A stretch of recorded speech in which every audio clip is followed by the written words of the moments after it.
Welcome to Recycled Idaho, where two recycling industry veterans, Brett Eckhart and Nick Snyder, explore Idaho businesses and organizations that are putting in the work to keep Idaho environmentally and economically viable at the same time. Take a listen to how these entrepreneurs, business owners, and operators are making things happen in the great state of Idaho. In this episode of Recycled Idaho, I get a chance to sit down with Mike Coffey, owner and operator of Abatement Pro. Mike is able to give us some insight on how essential demolition companies truly are. Enjoy and take a listen. Welcome everybody, we're here with another episode of Recycled Idaho. I'm sitting here with the owner of Abatement Pro, Mike Coffey. How you doing? I'm doing well, thanks. Thanks for having me here. So Mike, I've known you for a while now. But real quick, let's get into how you got into the demolition and about your company. This started out as a part-time job for me. In 1992, a friend of mine worked for a local asbestos abatement and demolition company, and he called me up and said, "Hey, these guys are hiring." So I went in and picked up a part-time job with them. That kind of worked into a full-time job, and I ended up staying at that company for 16 years before, in 2008, I started Abatement Pro, and that's about when I met you. Yep, right around there. Because Mike, your father-in-law, is how I met you guys. He was bringing us aluminum in here. Yeah. So back in the 90s when you got into the game, 92 you said? 92, yeah. What were you doing before that? What brought you into that direction? I was just a young, dumb kid. I had recently drank my way out of college. Okay. To the degree that they asked me to leave. You know, it's better if we split ways here. I have a similar standing with BSU. Yeah, same college. Yep. Yeah. So I had moved home in northern Idaho for a little while, and then came back to Boise in 92. And was just working several part-time jobs. I worked at Shakey's. I worked at Rite Aid. I worked, I think I was working 3 or 4 part-time jobs just to pay rent, do whatever. And that's why when my friend called and said, "Hey, these guys are hiring." In 1992, an asbestos abatement worker made about $6 an hour. Okay. And that was a better job than what the part-time jobs I was working. That was better than Shakey's. Yeah. Okay. Yeah. Shakey's, I think Shakey's was paying minimum wage, which I don't remember what it was at the time. It was probably $4 and something an hour. So. Okay. Yeah, $6 an hour looked awful good. So when you started in the demolition world, did you immediately kind of say, "Hey, like there might be a future here"? Did it kind of take some time where you saw, I kind of like this, or how did that progression really work for you? I think for me it was a lot about the people that I worked with. I really liked the guys on the crew. We got along really well. We were really productive. I mean, we got a lot of work done. So, when work is fun, it kind of goes a little easier, and as I worked there a little longer, the pay got a little bit better. I started kind of climbing the ladder of leadership there a little bit, so that's how it all kind of evolved for me. Is eventually in the 16 years I worked for them, I was kind of in charge of my part of the business, what I was doing for the company, so I got to make a lot of decisions. And what were you doing? What was your title? My official title was probably project superintendent, but by the time that 16 years was up, I was doing most of the hiring for that part of the company. I was ordering all the supplies. I was bidding a fair amount of the work. And then I would go out and also run the projects as well. So I wore a lot of hats, which was great for me because I was always learning and kind of evolving within the business, which prepared me to open Abatement Pro. It was good prep work. I tell people now that, as the owner of Abatement Pro, if I knew now what I knew when I opened Abatement Pro, it may have gone a different direction. But because if you're not the owner, there's so many things within the business that you just don't have the insight for. You take it a lot more personally when it's your business than you don't get to leave work at work anymore. No. And even probably back when you were with that other company, when you kind of were climbing, it's just kind of a job that is 24/7. Yeah. I mean, kind of like some of the scrap positions. There's so many of these jobs, like in our industry, that are similar to your industry. Yeah, you've got to be hustling all the time. You're just always like hustling. Like my wife will get kind of mad at me if we're at like a dinner party, and I'm like, "Oh, you work at so and so." I'm like, "Hey, what scrap metal bin you use?" She'll give me like, "No, can you stop working for an evening?" I'm like, "It's just like it's kind of like gets in. We always say it gets in your blood. It's what makes you great at what you do is you still have a passion for the business, and you get to meet a lot of really interesting people. Construction industry in general, but then I think the demolition and scrap people that's a whole different niche that they're just very interesting people. A lot of similar type of people in both of our industries, and that's why you're the second company we've done an episode on in the demolition industry. I kind of want to honestly hit all of them because they hit so close to home. For Idaho, a lot of people in Idaho don't realize how important demolition is. Right. And it kind of goes hand in hand again with scrap right there, because without scrap yards, without demolition companies, really building all these new fancy buildings, that doesn't happen. That piece doesn't happen. Yeah. And I imagine being an owner, that equipment you guys operate, that stuff's not cheap. No. Then again, it's as an owner, you see how equipment's being used. You see the life cycle of a piece of equipment, and from the laborer standpoint, they don't always have the view. There's a new widget, whatever you want to call it, whether it's a new ladder or a negative air machine or something as big as a new excavator. Not that I've ever bought a brand new excavator, but we own a couple used machines. Yeah, you have a few, don't you? So I see the life cycle of that equipment. So it's interesting from an owner's perspective. Again, that from new to being used. And then what do you choose to do with that equipment? How long do you extend the life of that equipment before you invest in a new one again and bring Nick our old stuff? Yeah. I love buying scrap metal, but I'd rather have that piece of equipment out there working for you. Yeah. And that's where I think as an owner like you are, I think no one will probably take care of your equipment as good as you would. But getting the people in place to make sure that it gets done as best as possible, I think is pretty important too. Yeah, and Abatement Pro's been very lucky in that we have, one of my main demo guys that runs equipment for me.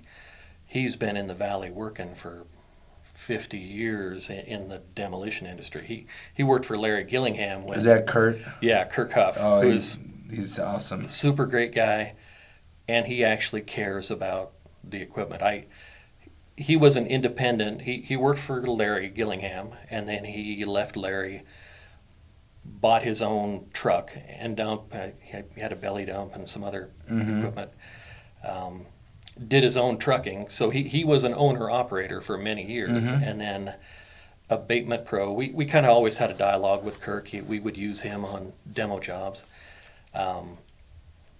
And then we started having a dialogue with Kirk about us buying his truck and him coming to work for He had that red truck? Yeah, right? that big red Peterbilt that is traveling around town with Abatement Pro on the side now. That used to be Kirk Huff Trucking. So picking up Kirk was a big move as far as the demo goes. There's guys like Jeff Brown that you occasionally see in here. Yep. Jeff, again, has been in the industry for longer than I have. He's a guy who gets it. He does a good job. He cares. I can tell that, and I don't talk to Jeff a whole lot, but when I do, he's a guy you can tell that just cares. Yeah.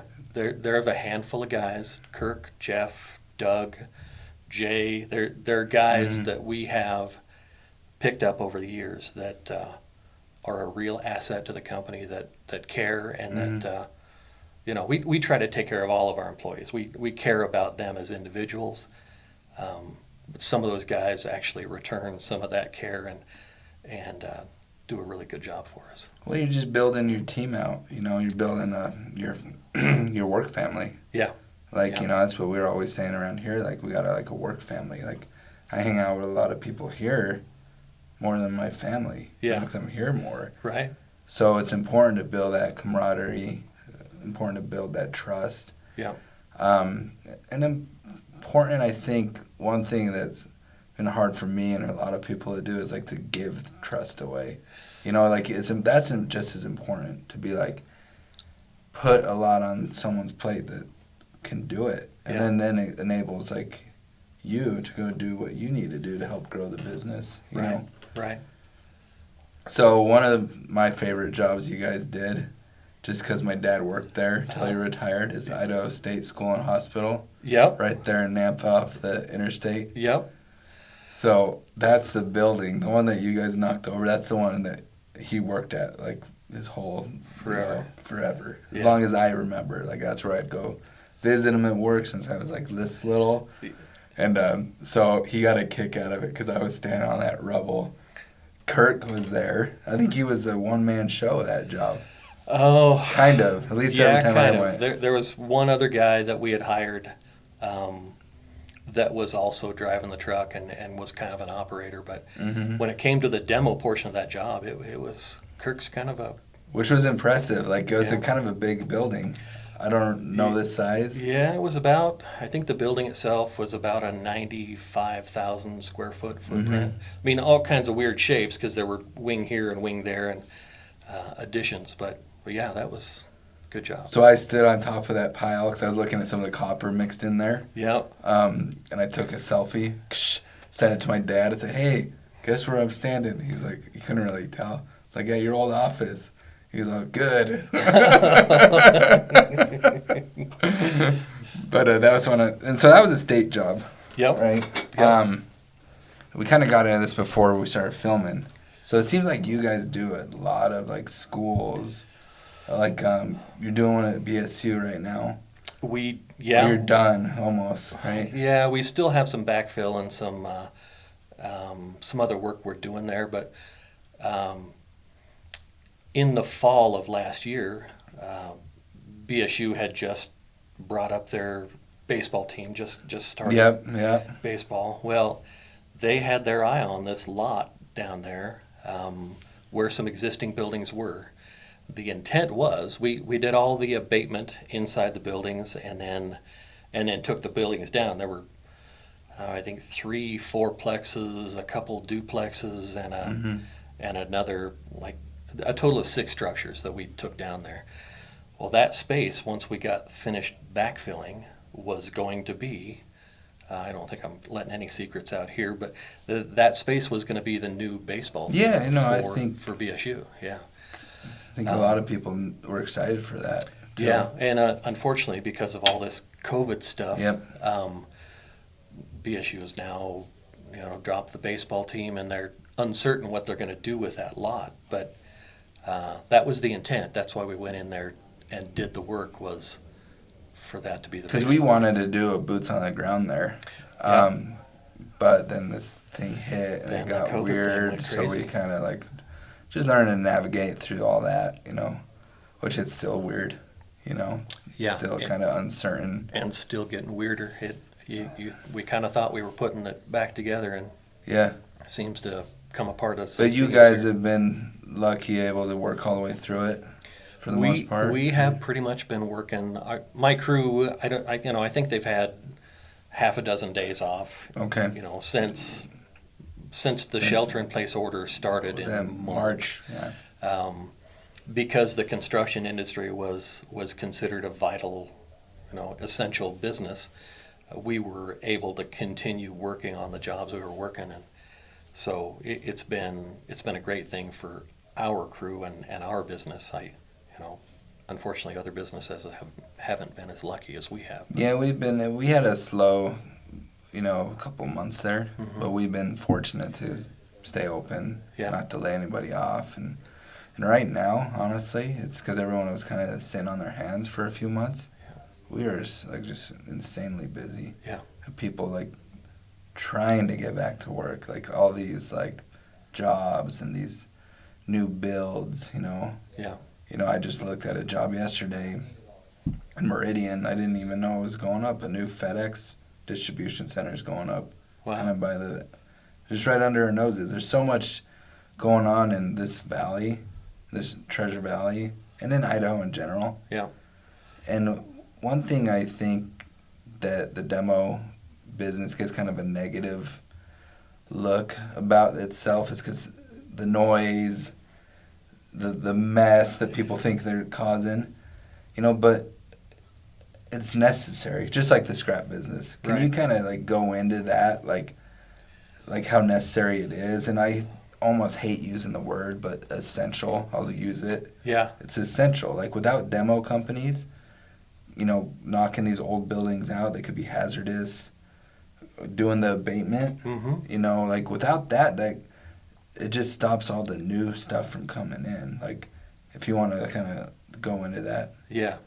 So, from my perspective, if you want to revitalize, we have done several large demo jobs, not just take the building down, but basically gutted the old Macy's building, C.C. Anderson building downtown. That was downtown. A cool job, too. Another one of your favorites. And when we'll get this. I have the pictures of all the stuff we're talking about. I'll have to dig them up, and we'll put them on here.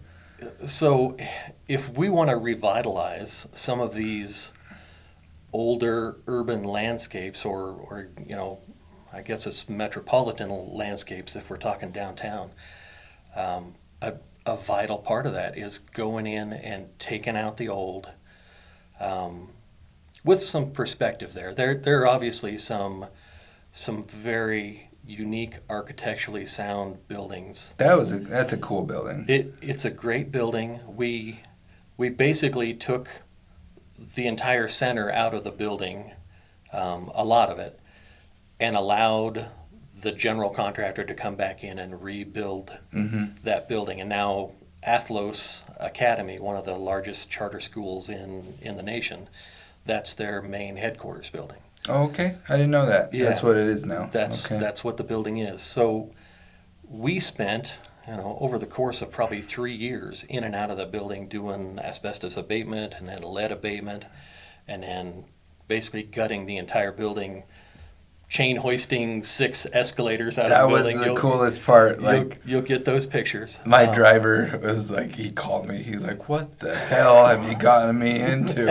I'm like, "Man, it's early." They're like, "We got it. Yeah. We made it work." I think we had to be creative. But I can't believe you got those escalators out of the building. Yeah, whole. Because and I guess that's a perfect segue into how recycling fits in to the demo side.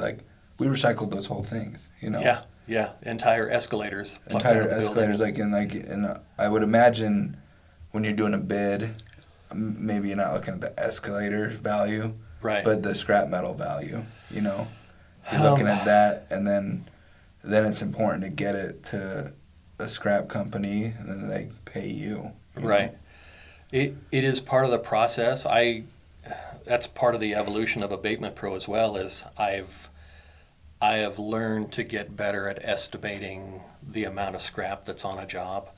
Because that's hard. It's hard for anybody. Yeah. We've looked at jobs.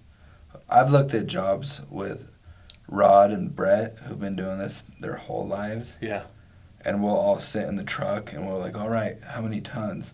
And one of us is here, one's here, and one's here. And it's like, with all that experience, like, the guesses are still like, where is it going to be? You know, because, like, some jobs are just tough to, like, put that number on. Like, but the more you do it, it gets a little easier. The better you get at it. Yeah. So it's an evolution. It's a process. I try to look at, you have to look at every job individually and figure out the best way to even pull your copper out of it. Finished copper, you know. Yeah. And a lot of that goes into, you know, how much you trust the guys on the crew to, you know, because some of them, they just want to demo the wall, or they want to, you know, rip this out. Yeah, I'll just all go to the landfill. Everything goes in a debris pile, and they don't take the time to kind of segregate stuff. So it's a training process with the crew. They have to know that that I would rather salvage a ton of scrap metal that honestly we're not getting. I mean, it's not your fault. We're not. The scrap prices just aren't what they used to be. It's been a while since the scrap copper right now. Yeah, is good stuff. But the scrap metal, not so much. Yeah. So I mean, we try to teach the guys that I would rather recycle a ton of scrap and get paid the $60 or $70 a ton. Yeah. Than pay whatever it is a ton to dispose of that same scrap. If we have to touch it while we're demoing it, if we have to manipulate that load somehow, then it's always better to separate it and recycle it for many reasons. Part of it keeps it out of the waste stream. Yeah. Why let that go to the landfill if it doesn't have to? And why pay for the disposal if you can come and get paid? Even, you know, working out the math on what's it take a handful of guys to separate a ton of scrap and load it in a truck. Well, the reality is, if I add what it costs to dispose of it, if we take it to the landfill, and what United Metal pays us for it, it's probably about a break even on a ton of scrap. But again, that's a break even. And that's more on, I would imagine, more on like an interior demo. Like one that it doesn't have a whole lot of scrap, because you've had some decent jobs in the past that I know turned some decent amount of scrap. Like you did. Albertson Spoke in Meridian. That one. The new fancy Albertsons. Yeah, now. I was surprised how much scrap came out of that building. I was shocked how much, because we put some raw-offs inside the building. Yeah. And we were turning them like every other day, like for a long time. That was about a 4-month job for us. And I think roll-offs of scraps were rolling out of that building. And you did some aluminum out of there too. We did aluminum. We did the full range of stuff. That was a good job from a recycle perspective, and just the amount of work that we were able to get done in that time frame was so I took my kids to that Albertsons, because we were in that, like, at the village, and I'm like, hey, let's go check it out, you know, let's grab something for dinner and go home. And I tell my wife and my kids, I'm like, oh yeah, you know, we did the recycling in here. And, you know, they just like, oh, great. Who cares? So I think it's cool. I'm like, oh, we did all the recycling in this building, you know. Yeah. And I still think it's, like, super cool. Like, when I drive around and see, like, a building, like the Macy's, like, you know, when I say, like, you know, we helped get those escalators out. And I'm sure you have a lot of pride when you see, like, your job. Yeah. You know. I used to paint houses when I was, like, 16, 17.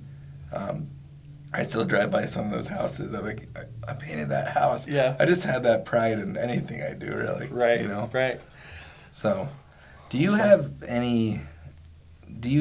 see any big changes coming in the demolition industry? I don't know. There's kind of, the business is always kind of evolving a little bit. You know, some of the demo guys that are out there are innovating in ways that I wouldn't think. Is that with technology, or like what's the biggest driver on some of the changes, or is it? I would think a lot of it's like still like similar to how it was 10 years ago. Yeah, just get in there, rip it down, kind of stuff. I don't know. Some of it may be just some fresh faces coming to the jobs and kind of looking at stuff a little differently than, you know. I started 28 years ago. And so the way I've always done it is the path I usually take. And sometimes it takes some fresh faces in there to really think, well, why are we doing it that way? Common sense would tell me, the new guy who's never done this, that, this would be the easier path. And so I think some of it's fresh faces, some of it's just... no, you're hitting it right on the head, I think. Because, I was touring one of the Fiberon. They make that, Trex decking type stuff. Yeah. They had, and I don't exactly remember what the machine exactly did, but they basically had this attachment that they added to it that saved, half the time on doing that work. And the guy that figured that out was a temp worker. Yeah. Because he went in there. They'd been doing it the same way for 10 years. And this temp worker that came in is like, why don't we do it like this? Yeah. And they kind of said, well, shit, we never thought of it like that, Where were you 10 years ago? Yeah. So I think it's important to, even with, some of the guys I train, I'm like, hey, this is how I've done it. But if you see a better way, I want to know. I want to be, I want to know, I want to look at it. Yeah. Because you just never know, because I get, that's how I've done it, that's how I know it, but it is important to get those fresh set of eyes on things. Yeah, it's interesting. How a business that is so much the same, go in and tear down this building, that how some fresh faces or new perspective can drive innovation on how to, more economically or just improve how we get the work done. Yeah.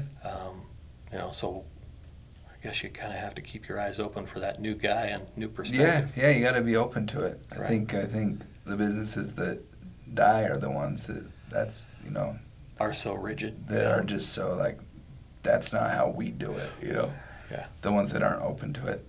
I know we talked about a few jobs already, but do you have a favorite job or one that stands out, anything like that, or any even funny stories or anything like that you can think of? We might already hit on a lot of them. Yeah, Abatement Pro is kind of a niche business where some of those jobs downtown, like the C.C. Anderson building or 10th and Main, where it's about a block from the C.C. Anderson building. Those are two buildings that we basically went in and gut the entire building. The 10th and Main building, we actually, anybody who worked downtown a couple of years ago, we had 10th Street blocked off for a couple of months because we saw cut about 70% of the concrete roof off of that building and craned. You were telling, These concrete slabs were, 4 feet wide, 6 feet wide by 13 feet long. We craned those slabs off the top of the building so that they could add another floor to the building, another, penthouse basically. It's the jobs like that have, after 28 years, I've seen a lot of jobs come and go. It's the ones that have a more technical aspect to them, like a little bit of challenge in, the diverse kinds of skills that we need to get the job done. I think that's where Abatement Pro really kind of shines, is that we're not afraid to take on any of those jobs. We always want to innovate. We want to look at things a little differently and try to get those done. Well, I think going into a job like that, you have to be, because not every job's the same. You got to find a way to do that particular job, and that one's not as simple as knocking the building out and picking scrap out. Right. Yeah. There were definitely challenges that even the Albertson spoke thing that we talked about earlier. That there's 125 linear feet of the front of that building that we basically took the entire front wall of the building away so that they could make that new fancy Albertsons look there. Yeah. So those are, we saw cut that wall out and then I got the biggest front end loader that Western States Cat had available and chained that wall to the front bucket and laid that front wall down Oh, I wish I had footage of that. In 40-foot pieces, we'd lay that front wall down with that loader, and then break up the wall on the ground. Okay, because you're not trying to save it. No, you're just trying to break it to maintain the integrity of the rest of it. Right. We were trying to figure out how to safely get that wall out of there without damaging any other part of the building that was supposed to stay. What about even the concrete and the asphalt? Are you still trying to protect that too, or is that? Yeah, all the sidewalks on the exterior part of the building. I don't think they had to redo any of that, did they? They redid some, but not all. Okay, so you saved a lot of it. Right. Okay. We saved what we had to, and the part that demoed, we weren't part as of it concerned had to about. get demoed. Yeah, but bringing that wall down safely was what we were after there. So, yeah, a lot of work. Because otherwise, that wall would have been mostly all hand demo, 125 linear feet of 30-some foot high wall. That's a lot of hand demo. What does hand demo mean? Means guys with sledgehammers or handheld jackhammers. Oh, wow, or, physical, hard, manual labor. So you're in there with hot saws? Is that kind of what you're using? Or what kind of saws? Hot saws, because that wall was embedded with rebar. Okay. So there's a certain amount of hot saw work, or portions of it. We had Acor come in and saw cut, lengths of wall, linear bites of that wall, to make that separation so we could take it down in pieces. So yeah, that was the whole goal: is how do we take it down safely and as efficiently as possible? Because ultimately, productivity drives some of the game, but it's got to be safe. You got to find that sweet spot, kind of, right, where it makes sense, and then it gets the job done. Right. Well, cool. Well, one last question for you, Mike. How do people get a hold of you guys? We're in the phone book. Abatement Pro Inc. is out there. Okay.